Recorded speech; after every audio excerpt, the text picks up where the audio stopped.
What is the most up family secret you've ever discovered? Story 1. My grandparents live in the Middle East. They used to have what was essentially a child servant. An impoverished family sent their 12-year-old daughter to live with my grandparents to work as a maid. She worked day and night, attending to my grandmother. She was being paid for her work, but the money went to her parents for safekeeping until she was older. She didn't go to school and could barely read or write. I never realized how wrong this was until many years later. I was 6 at the time. I am 21 now. I've spoken out against it to my mother and grandparents, but this happened many years ago. I'm now told to keep quiet about it because people will misunderstand. Story 2. One of my cousin's sisters got a young girl to help around the house after having her second baby. The child she got as domestic help was no older than 6. She stayed for around 2 years. During that time, she had to wash clothes by hand, do the dishes, clean the house, and more. On top of that, the 2 kids in the house would constantly beat her and pull her hair.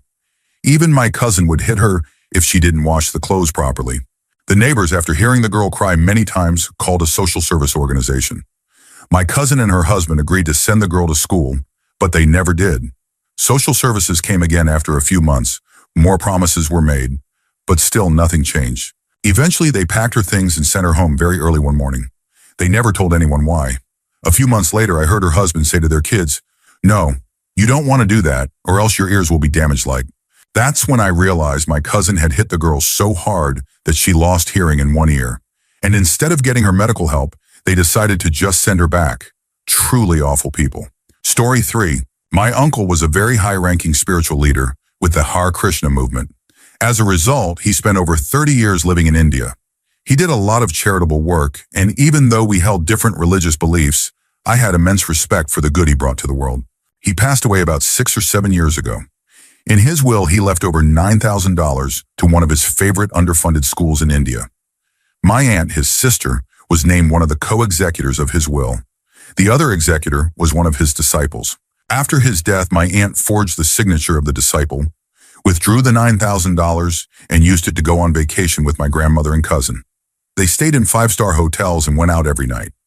Meanwhile, the children in India received nothing. I still feel sick thinking about it. Story 4. This is the most disturbing one. A second cousin of mine was a twin, but the second baby was stillborn. Her parents were very open with her about this. However, this woman developed serious psychological issues. One day, while on a bus, she became convinced she saw her twin. She told her entire family they were wrong, that her brother was alive and had been adopted. She kept seeing this person on the bus and eventually started talking to him. They began dating. Yes, she believed she was dating her own dead twin. A few months into the relationship, they broke up. Not long after, she claimed to be pregnant with her twin's child. The pregnancy progressed to the point where she went in to learn the baby's S. I honestly don't know how this wasn't caught earlier. And it was then revealed that the baby was not real.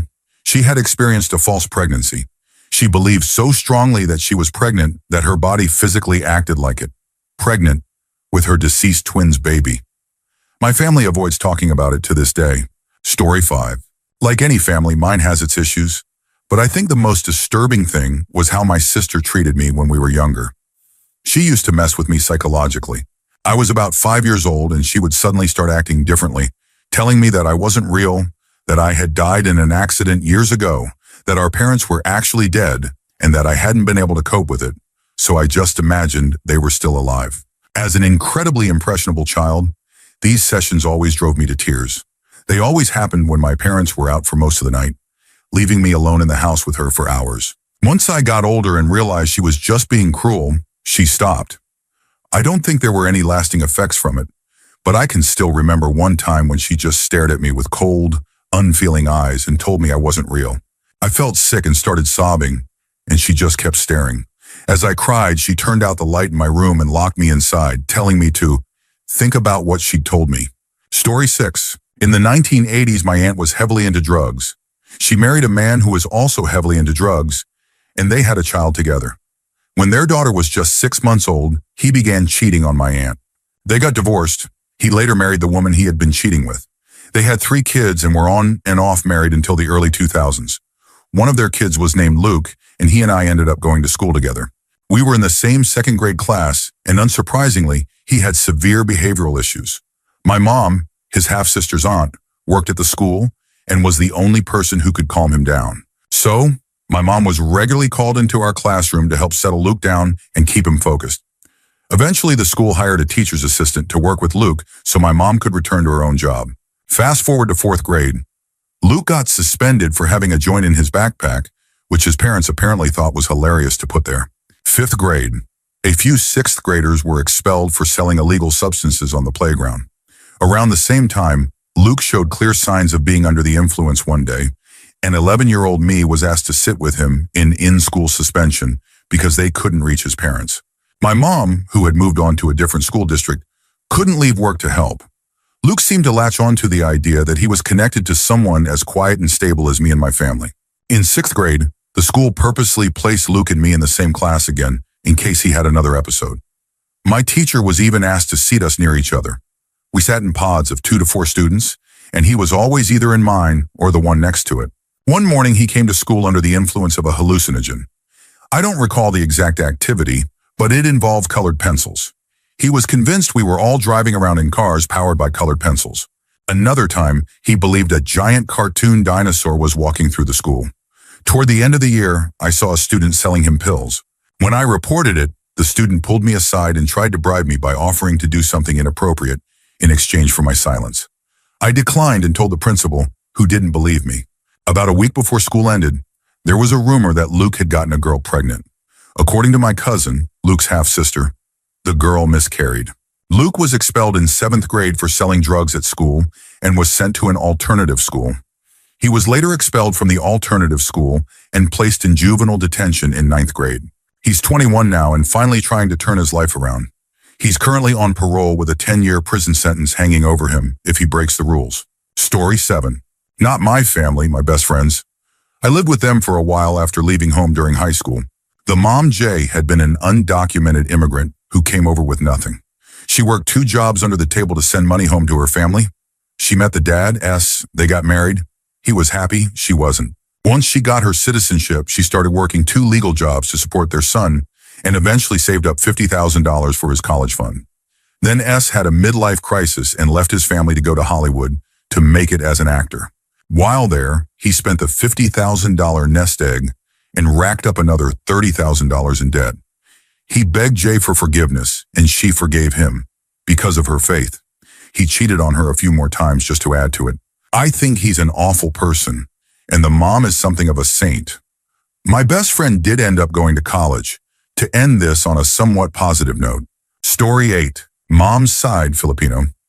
One of my aunts used voodoo to get my mom's brother Ben to fall for her. This voodoo involved slipping some of her bodily fluids into his food and drinks. Uncle Ben later had an affair and is now happily remarried. My mom and grandma are the only ones who know that her brother James doesn't share the same father as the others. It would devastate him to find out. Dad's side Iranian. During the Gulf War between Iraq and Iran, my parents helped smuggle my dad's brother, Amo, out of the country to avoid being drafted.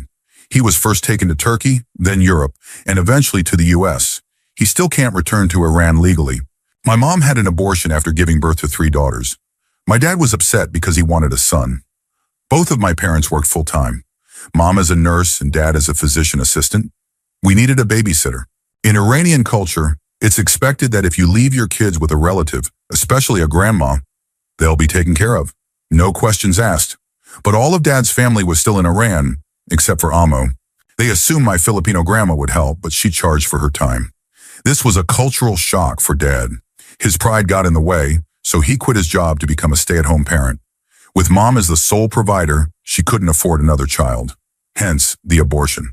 In 1997, my parents agreed to get a legal divorce so Dad could go to Iran, marry a woman, have a son, and then divorce her so my parents could remarry. Both agreed to this plan. But things moved too quickly. Dad found a woman named Nasi, and the wedding ceremony happened fast. Too fast for Mom not to be hurt.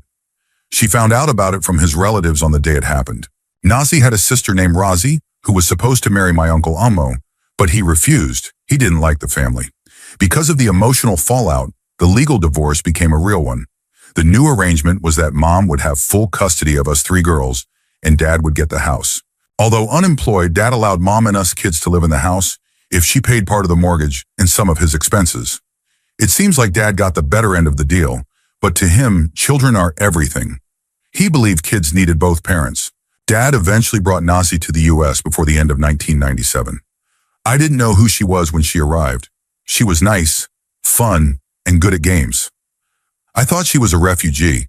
I had no idea what was really going on. At some point, she and Dad began sleeping in the master bedroom, while Mom moved to a different room. As a kid, I never questioned it.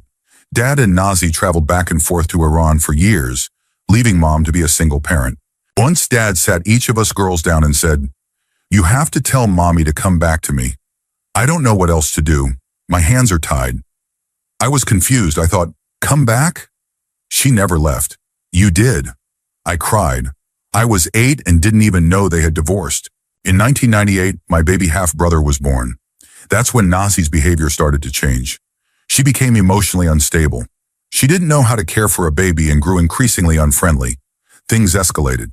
Dad was working at a casino and wasn't home when one major incident happened. Nazi was making expensive long-distance calls to Iran.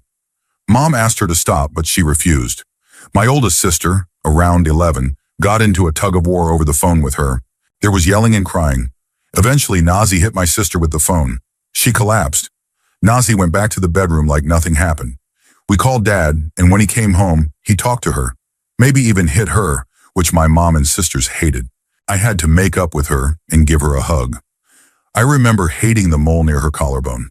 These kinds of incidents kept happening, yelling, fights, or worse. Dad kept trying to discipline her, but nothing worked. Why did Nazi agree to all this? She didn't finish high school in Iran. Dad claimed he was a doctor in the U.S. She knew he had a family. Her plan was likely to take everything, break him off from us and our mom. She wanted the house, not love. Dad became paranoid she'd cheat on him. Nazi hoarded and stole things. Our jewelry, clothes, bras, even soap and toilet paper. We had to lock our rooms and carry keys at all times. That was our reality.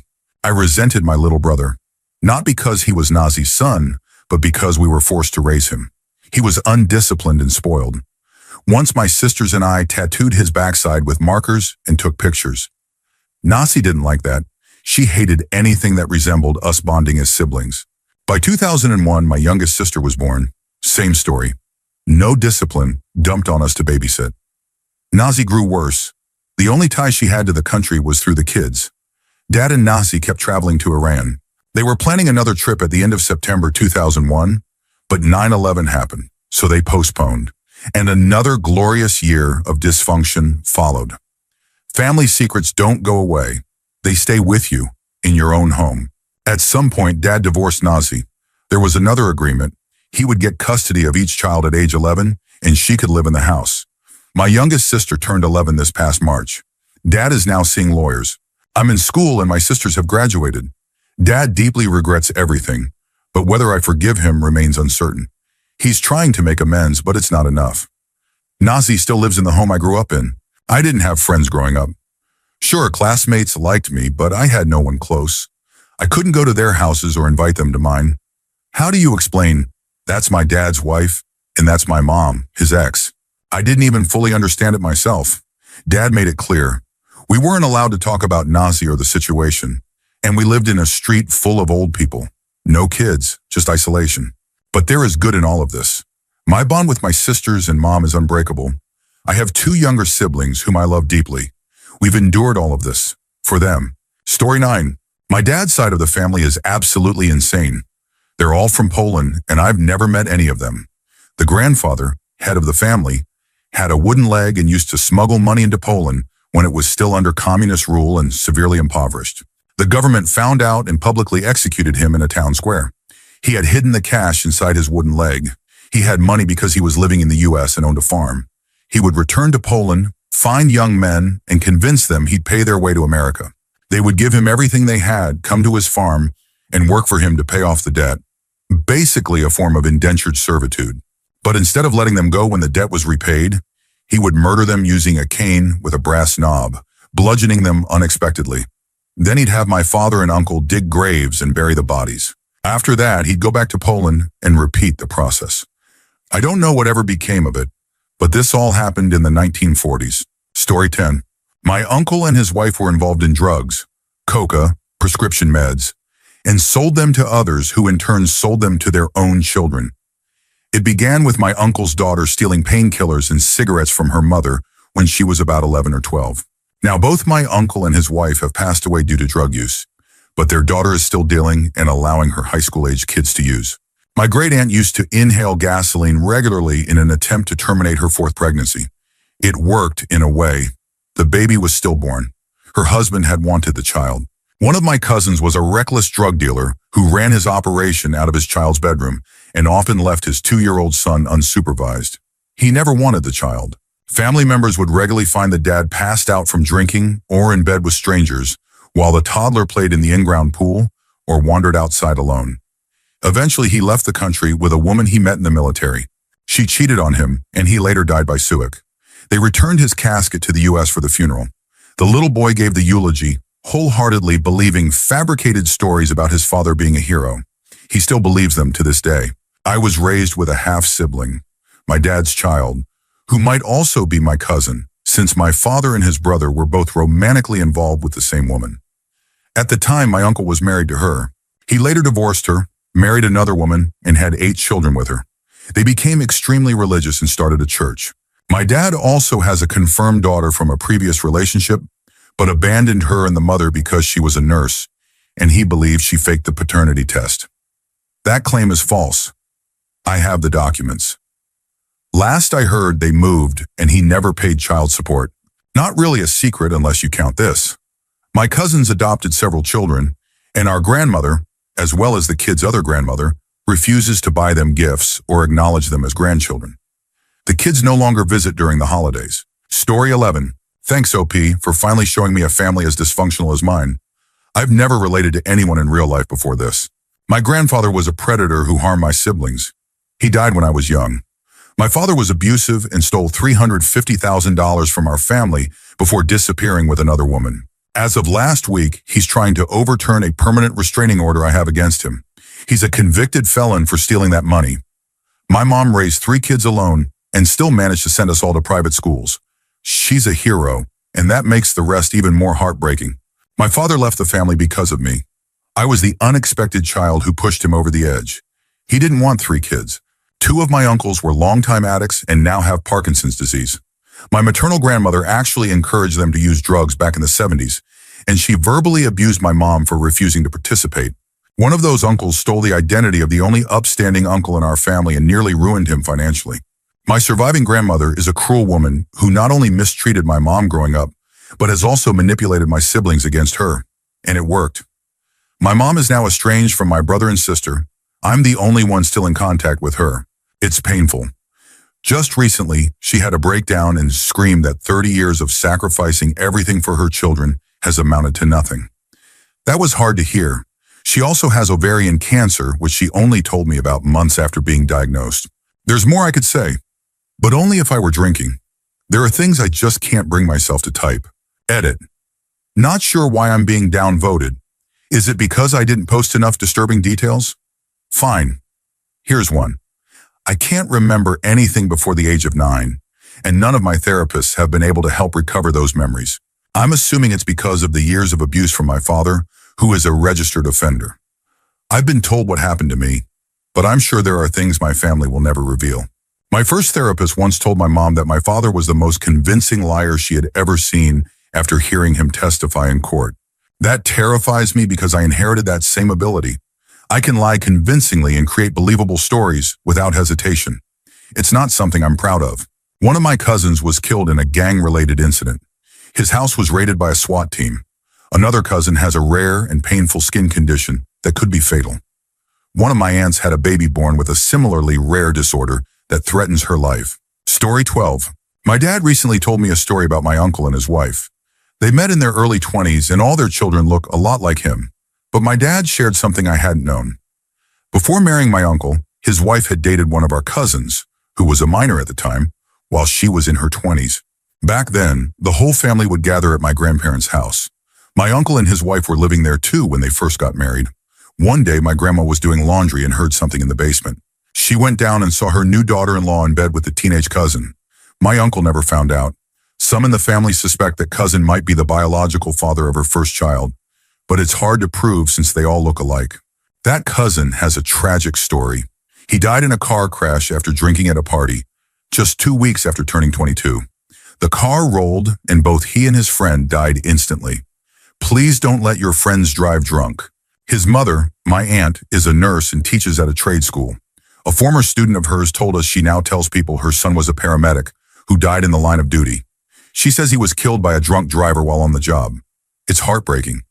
I believe she truly needed that story to cope. After his death, she sank into a 3-year depression that deeply affected her other kids. One of her sons is now in jail. Her other 2 children also struggle. My cousin was genuinely trying to turn his life around before he died. A few months after his death, his father passed away too. He had diabetes and couldn't take the stress. That same winter, our grandfather also died. At least he lived a long life. Story 13. Dad had a secret marriage before he met my mother. 2 kids with this woman whom I recently met. One is a moderately successful middle manager. The other is a former hero addict now doing cash labor for sketchy people. Dad eventually had an affair with my mom and didn't invite me or my little brother to the wedding. He's an abusive alcoholic who somehow managed to keep a high-paying, white-collar, top-level management job until he retired early-ish at 60. My great-uncle was a teacher who was rumored to be involved with a student. That escalated into an incident at his home with some male students. I don't know the details, but eventually he admitted himself to a psychiatric hospital. One day he walked out, he was there voluntarily, and broke into someone's house on his way home. He ended his life in their kitchen.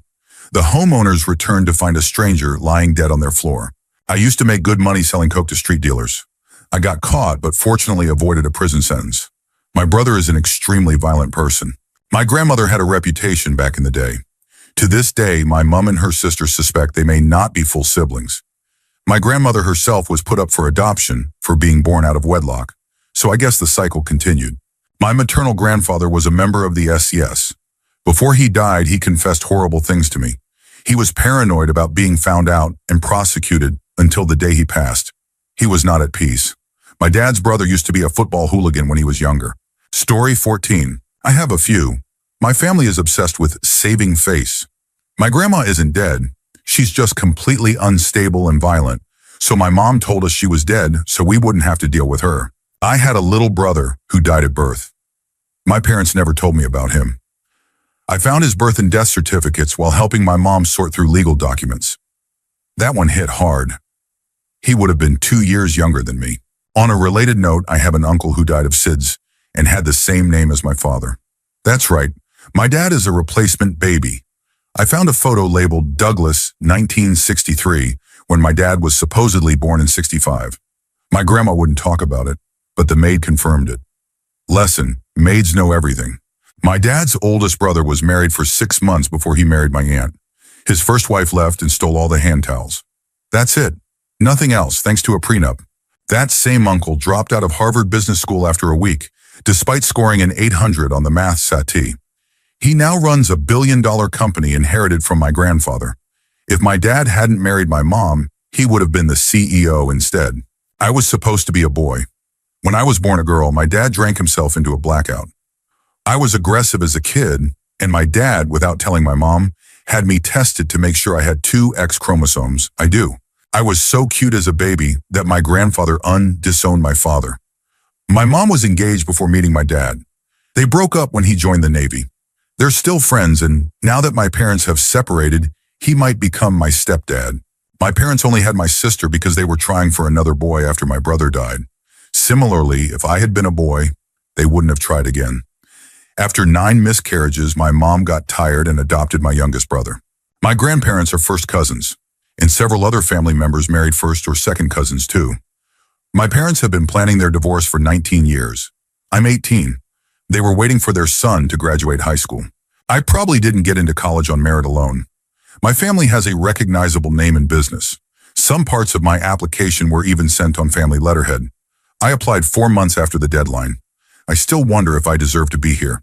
My unstable grandma was 19 when she had my mom. My grandpa was 32. She abandoned them and only came back when she wanted to hurt them. She dated a young lawyer for a while who later became the state's attorney general. I met him through a school club. He looked at me once and visibly panicked, then pulled me aside and asked if I was related to her. My grandfather joined the Army at 16 to escape poverty in Pittsburgh. He looked older and had a fake diploma, so he was sent to post-World War II Germany. As a result, I have multiple European aunts and uncles. I could go on forever. My family is strange. Story 15. I used to see my mother around town, asking strangers for money. She was homeless and had been addicted to drugs since she was 16. She overdosed a few years ago, and I felt relief. I'm glad she never got the chance to be around my children. My father got sober when they were divorced. I was 4 at the time. But in the last 10 years, he started smoking pot again and even did some meth. My 16-year-old brother found his meth and tried it. He's more into taking our parents' pain pills now. My dad and stepmom take prescription painkillers, muscle relaxers, and anti-anxiety meds like clockwork 3 times a day. Once I hurt my back and couldn't get to a chiropractor, so they gave me one of their daily doses. I was so high I couldn't function. I've never let them drive my kids anywhere since.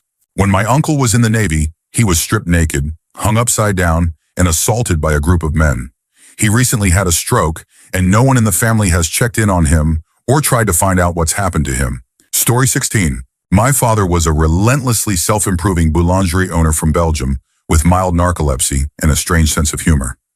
My mother was a 15-year-old French woman named Chloe with webbed feet. My father had a history of womanizing, drinking, and making bizarre claims, like that he invented the question mark. Sometimes he would accuse chestnuts of laziness, expressing a kind of existential discontent that only geniuses and the mentally unstable possess. My childhood was pretty standard. Summers in Rangoon, luge lessons. In spring, we made meat helmets. When I misbehaved, I was placed in a burlap sack and lightly beaten with reeds. Again, fairly standard.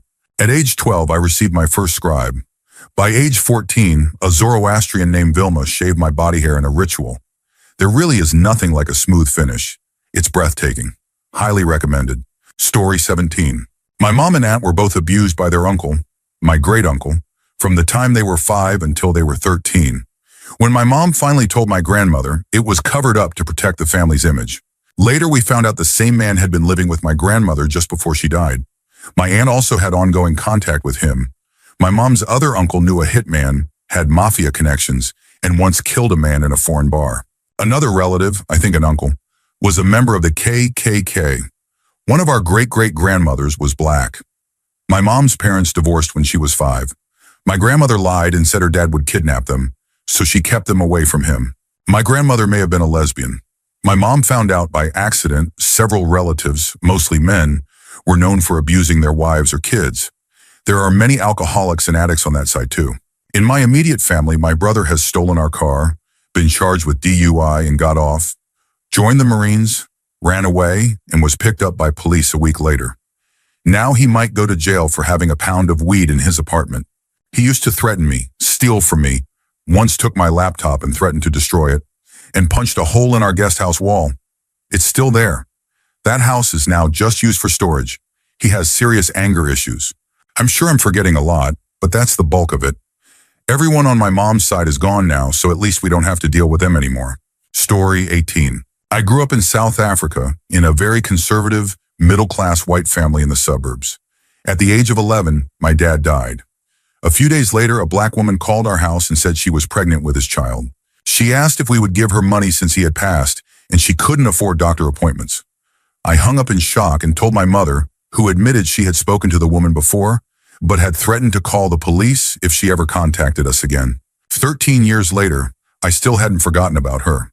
In 2010, I decided to return to South Africa. I had emigrated to England in my early teens to find an old friend of my dad's, hoping he could help me resolve the lingering questions. Whether my dad had another family or at least a mistress. He revealed that my dad had 4 children by 3 different women.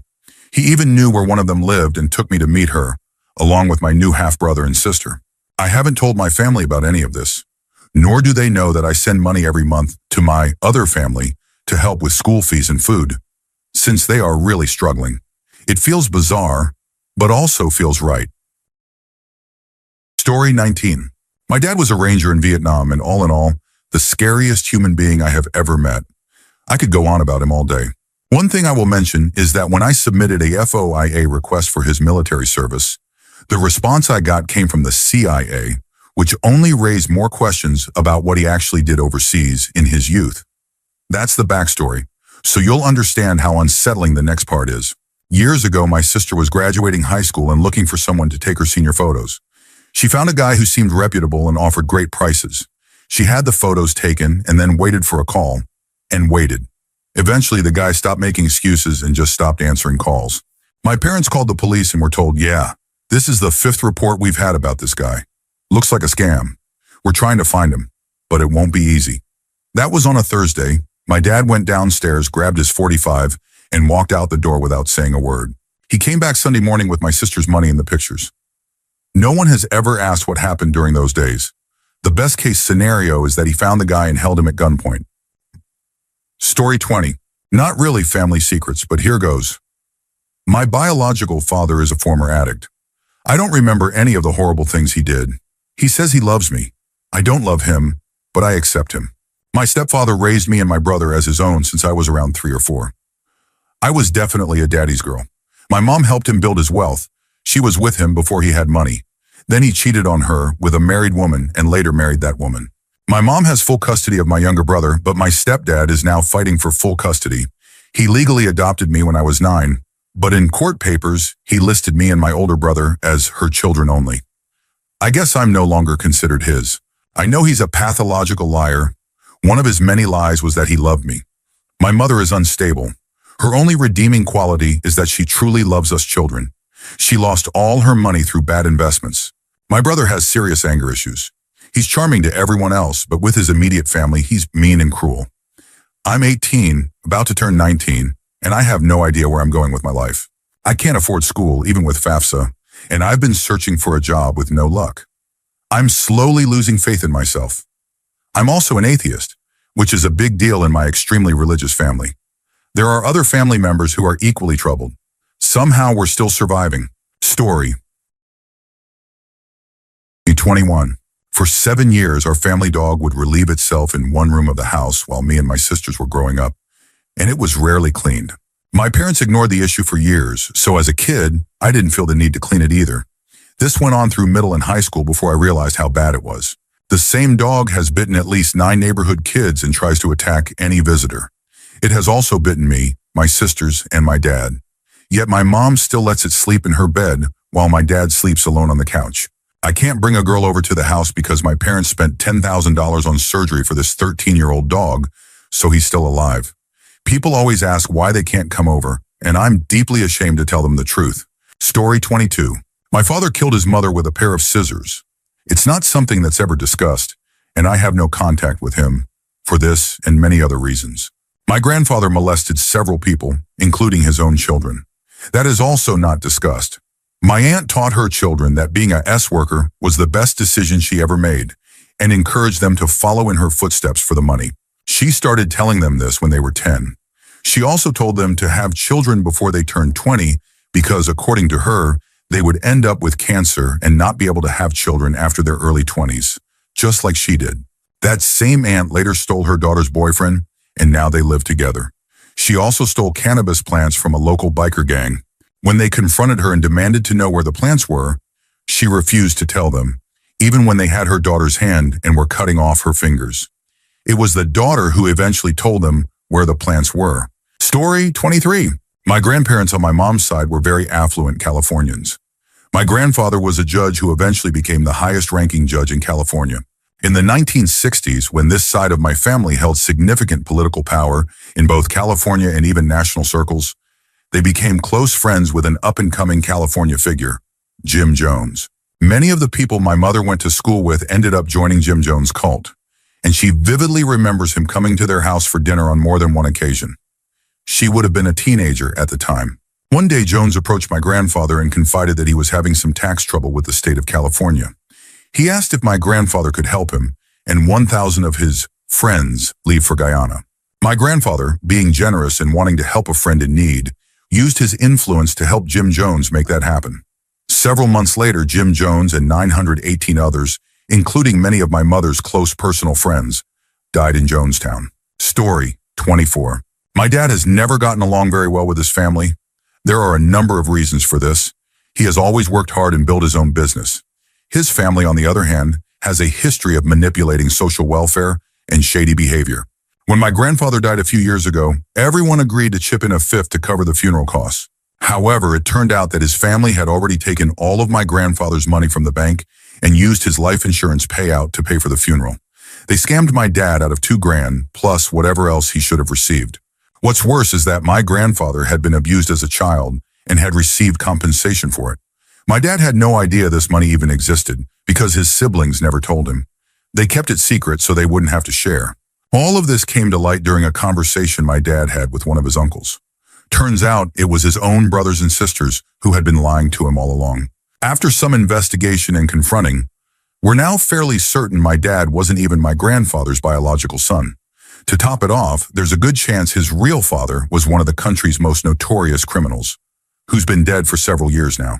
As for my mom's side, her father was a genius, a brilliant electrical engineer who worked on several well-known landmarks. He also accumulated significant wealth. But he was an abusive alcoholic and reportedly built bombs for the IRA. IRA involvement wasn't unusual at the time, especially since they lived in County Louth. My grandmother eventually took her 2 kids and left him. It was a brave move, and she never spoke to him again.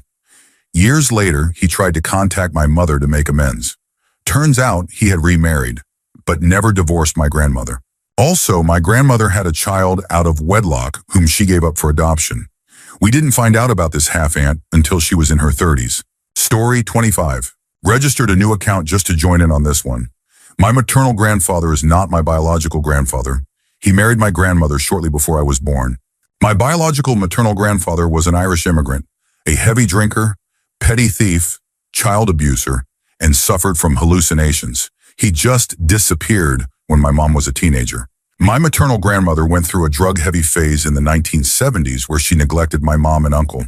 She would leave them alone for days with no food or supervision. I have an aunt on my mom's side whom I've never met. She was a year or 2 older than my mom.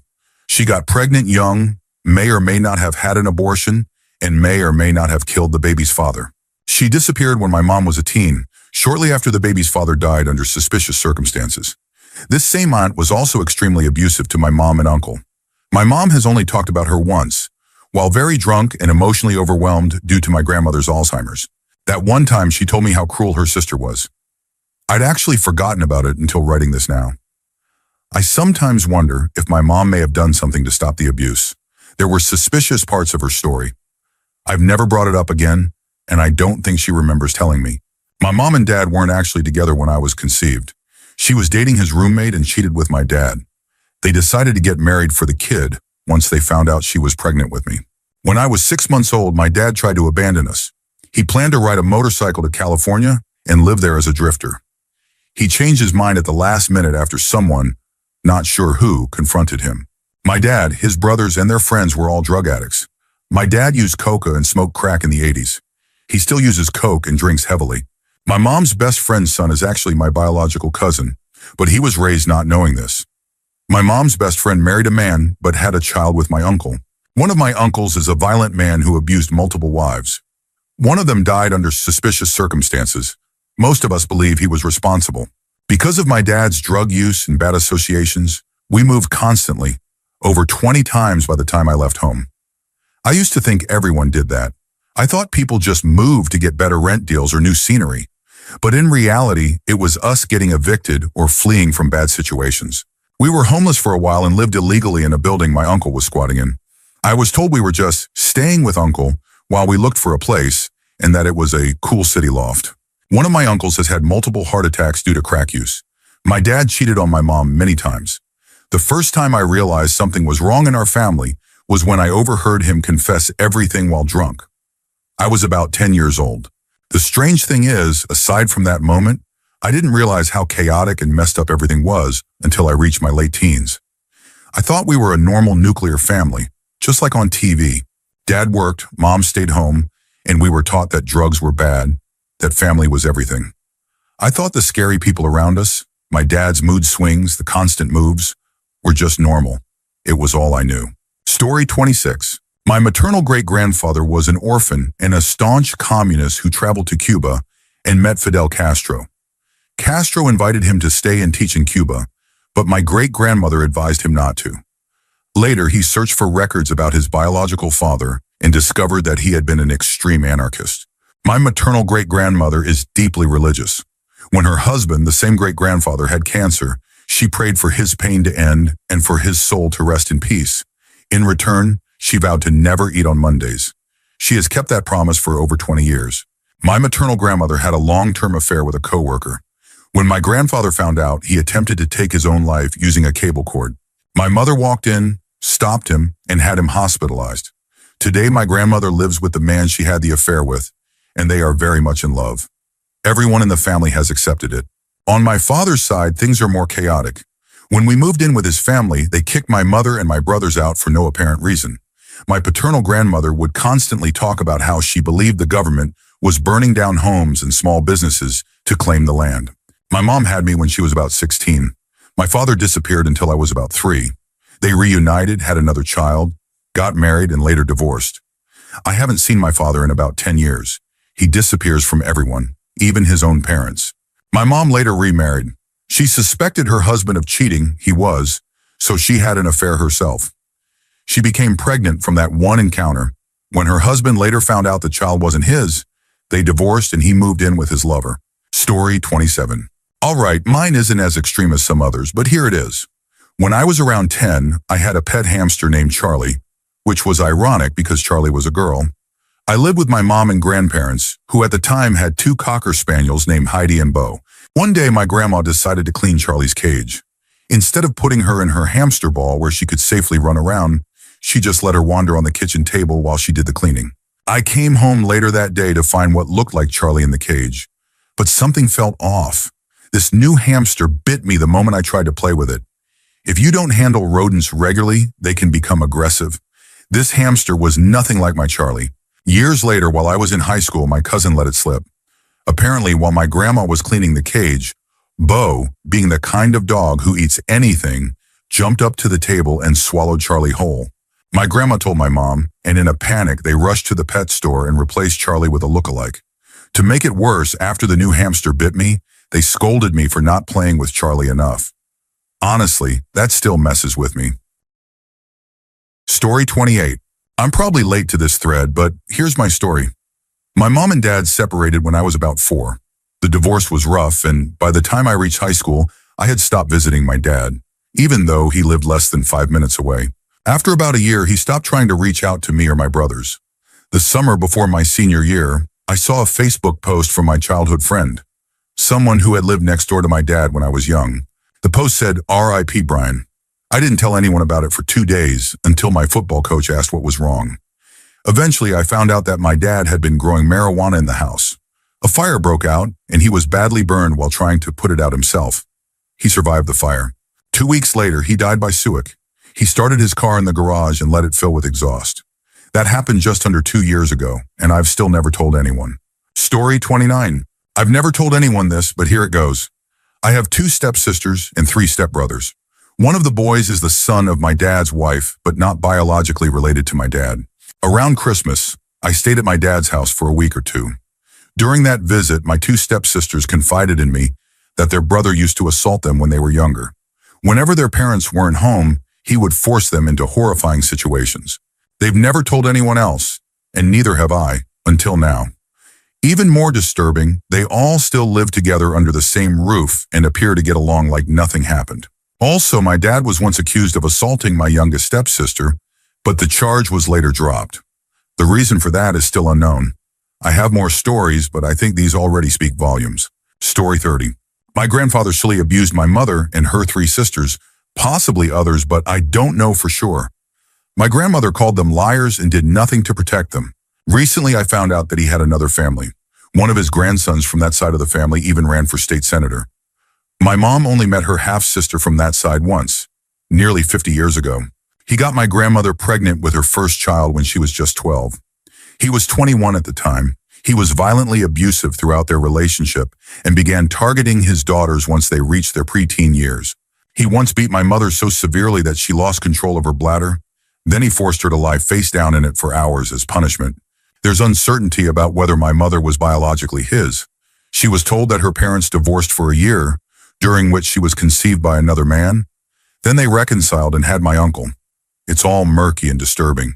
He also burned down their family home for the insurance payout. Before the fire, All items of sentimental value were removed, except for photos of my mother as a child. She now has no pictures from her childhood. Many in the family suspect he may have killed at least one person. I only recently learned all of this. I used to think of him as my kind, quiet grandpa. Learning the truth was jarring, but now I finally understand why I was never allowed to stay overnight at my grandparents' house. Story 31. I'm autistic. Some might label it Asperger's, though my psychologist disagrees. And I used to experience epilepsy, hypersensitivity, and synesthesia. Both my mother and brother have physically attacked me during, or perhaps even triggered, epileptic seizures. We lived in a stilt house over mud, a stilt house being a home elevated on stilts. One time under the house, I was unable to feed our dog because he kept barking at me. As punishment, my mother tied me to a pole, like the dog, so I was forced to stay there while he barked at me. I didn't know what she would do if I tried to escape. I was about 12 at the time and had been learning calculus from first principles using a textbook. I spent the evening and early night exploring those concepts. I began screaming when bugs started crawling out of the cracks in the dry mud and disrupted my focus. Eventually, she brought me back inside. I still tell her I love her. That too is a lie. Dishonesty makes me feel physically uneasy, so I avoid lying as much as possible. But this one lie, I say it every time she calls, comes naturally. It's become so practiced that it no longer feels wrong. Until I went to university, I didn't do even the most ordinary things without asking permission. And yet, this one lie, something so emotionally significant to me, has always been effortless. I ended up, unsurprisingly, majoring in math. I don't harbor resentment toward my brother or mother. Just as one does not blame a broken instrument for the sound it produces, I do not waste emotional energy on those I consider incapable of better. That said, I wouldn't hesitate to act against them if doing so brought me meaningful benefit. I would just calculate it carefully and hope for a sense of closure or perhaps finality. Story 32. This will probably be buried, but it's still pretty messed up and honestly kind of incredible. My great-grandfather was famous for being a pioneer publisher of restricted literature in America. He was genuinely impressive. Later, my grandfather got arrested by federal agents for distributing adult content when it was still illegal. As a result, he was banned from the United States. When I was around 1 year old, my family fled to Canada, where my dad eventually got caught by Canadian immigration. We lived there for 5 years. To this day, my grandfather is still not allowed back into the U.S. On the other side of my family, things were a disaster. We moved back to the States to care for my ailing grandparents, even though 90% of their children lived within 30 minutes of them. We gave them the best care for the longest time. Eventually, my grandmother passed away, and a few years later, my grandfather moved out of his large home and into an assisted living facility. When we planned to move to Florida, we invited him to join us. We told him that if he helped cover the cost of a slightly larger house, we would set him up in a spacious in-law suite and continue to take care of him. He agreed, but then my uncle convinced the rest of the siblings that my mother was trying to isolate him and manipulate the will. They forbade him from moving with us and instead sent him to Las Vegas under that uncle's care. Once there, the uncle placed him in a poorly run nursing home and left him there to be neglected. He passed away alone. We then discovered that this same uncle had gotten him to change the will, leaving everything to himself. My parents had to take on the full financial and legal burden of suing him to claim the shares owed to all the siblings. And after the lawsuit, the siblings took their portions and didn't even thank my parents. We cut all ties with them after that. And if all that wasn't enough, while going through my grandfather's paperwork, my mom found an adoption information sheet. Turns out there was one more adopted child in the family. It was my mom. Everyone else had known her entire life, and no one ever told her. Story 33. Since I have no interest in creating a throwaway account, here it goes. I was essentially raised as if my cousins were my brothers. Not literally, but I spent my entire childhood around them. They loved to torment me. They would chase me into corners and scream at me or insult me until I snapped. More than once, they locked me in a cage. My dad physically abused me. He fought for custody of me just to spite my mom, but when I was at his house, he'd tell me to stay in another part of the house and avoid him. One time, he locked me in a horse trailer with his attorney in the middle of the summer. They were drunk and thought it was hilarious. Every time he saw me or my cousins with a girl, he would make a point to flirt with her as much as possible, going back to when I was in 8th grade. He once got mad at me and convinced my entire family that I was a drug addict so that I wouldn't receive anything for Christmas. Even though I had never touched a drug at that point, His girlfriend hated me, so he did too. She would constantly try to convince me that I was a useless, unintelligent person who didn't belong in the family. The worst part is that I love my grandmother more than anything, but she doesn't believe anything I've told her and still wants me to have a relationship with him. About 9 years ago, he finally admitted to me that he never loved me. I know it's not as extreme as what others have gone through, but it feels kind of good to get it off my chest. There are worse things, but I don't care to get into those. Story 34. I guess this is pretty tame by comparison, but it's a wild story that could honestly make for a decent film, or at least a This American Life segment. My paternal grandfather was a Japanese graduate student in the U.S. in the mid-1950s. He met my grandmother, a recent French immigrant, and they had my dad. Everything seemed fine. By the early 1960s, my grandfather was trying to enter the Japanese Foreign Service. But when the government learned he had married a Western woman, they strongly disapproved. They gave him a choice: accept a prestigious posting that would advance his career if he divorced and abandoned my grandmother, or keep the family and be sent to Saigon, which at the time was a quasi-war zone.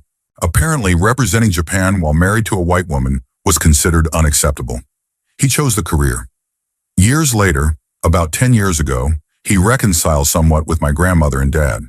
We see him occasionally now. He's a fascinating, even fun person once you get past his life choices. But to this day, no one in his extended family in Japan knows about my father, or about any of us who aren't Japanese. It would be considered shameful or something like that. Story 35. When I was 13, I found disturbing images on the family computer. I confronted my father, who denied knowing anything about them. I then went to my mother, but by that time, the images had been deleted and I was punished for lying. I didn't think much of it until a few months later, when my mom found more images. This time, because the content featured people around my age, they assumed I was the one responsible. I was punished again, for both the images and lying about it being someone else. At that point, I realized I needed solid proof before saying anything again. I found my dad's files, now password protected and encrypted. I think that's what eventually led me into a career in computer security. Over the next 6 months, I learned how to break in. I saved what I could, images and chat logs, on floppy disks and kept them in my room. Eventually, I found logs detailing a meeting with a 14-year-old girl. The dates matched up with the time he claimed he'd be away on a business trip. I called Crime Stoppers, a UK service for anonymously reporting crimes, but due to the nature of the crime, they advised me to go directly to the police. As a 14-year-old who'd already been disbelieved twice, I just couldn't face reporting him in person. So I did the only thing I could think of. I brought one of the discs to school and made sure a teacher found it. That set everything in motion. The police raided our house, seized our electronics, and questioned me in front of my parents. My father sat there silently, letting them interrogate me, and didn't say a word. Eventually, he confessed. My mom forced him to turn himself in. He was sentenced to 6 months, only convicted on 3 images I had saved, with a guilty plea and a promise to undergo psychiatric help. My mother never left him. She said she married for better or worse, and meant it. She never explicitly said it, but I could tell she blamed me for breaking up the family during those 6 months. He never really apologized for letting me take the fall. All I got was a half-hearted, "I'm sorry, I was sick." They're still together. I moved out as soon as I could and barely spoke to my dad for years. Today, they just act like none of it ever happened. Story 36. My uncle's girlfriend once claimed that she had been kidnapped and assaulted in a van for several days by 5 men. There was an extensive FBI investigation, and our entire family was deeply worried. She said the men had assaulted her, and she became pregnant as a result. As the investigation continued, there were questions about whether the story was true. It made the news and became a big deal. At first, we all believed her. After all, no one would lie about something like that, or so we thought. But she and my uncle had fabricated the entire story. The FBI uncovered the truth. She had actually stayed at a friend's house during the time she claimed she was missing. The whole thing was to cover up the fact that my uncle had gotten her pregnant. She gave birth to the baby. Things calmed down, and they were planning to get married. I even met my cousin as a baby. I don't remember it, but there's a photo. Not long after that, she left. She took the child, moved to Salt Lake City, became a very religious pastor, and eventually married another pastor. Her daughter doesn't know we exist. She believes her stepfather is her biological dad. As for my parents, they both had multiple affairs throughout their 21-year marriage. At one point, my mom was planning to run away with a man named Eduardo and leave us behind. My dad found out and recorded one of their phone calls. He made her listen to it. That's when he began his own affair. He ended up getting involved with the sister of my mom's sister's husband. Yes, really. That relationship went on for quite a while. Meanwhile, my mom ended things with Eduardo but continued seeing other men. I only found out about all of this a few months ago. My brother had discovered my mom's large diary years earlier, documenting everything in detail. He kept it to himself until recently. Apparently, he had known for 5 years. As kids, we never had any idea. Somehow, they managed to raise us in a stable environment and kept everything hidden. I still don't know how they pulled that off. Story 37. Well, mine aren't that shocking compared to others, but still, when my great-grandparents began showing signs of dementia years ago, my great-uncle, their son, started to borrow money from them. At first, it was just a few hundred here and there. Then it became thousands. He spent it on mistresses and escorts. They trusted him with everything because he was the oldest, but clearly they shouldn't have. By the time both of them passed away, the money was completely gone, and so was he. We suspect he's either passed away or living somewhere in Spain. The FBI was supposedly after him too, though no one ever told me why. When his sister, my Nana, passed away, things got even worse. My 2 uncles cheated my mother out of everything she had been left in the will. Furniture, money, my Nana's engagement ring, everything. My Nana had also written something special into the will for my 16-year-old autistic brother, but that was stolen too. My mom hired a lawyer and tried to take legal action, but the lawyer who had written the will had passed away. My uncle signed a sworn statement saying there was no will, and that was that. Sibling rivalry is toxic in our family. I haven't spoken to anyone from that side of the family since, not after what they did.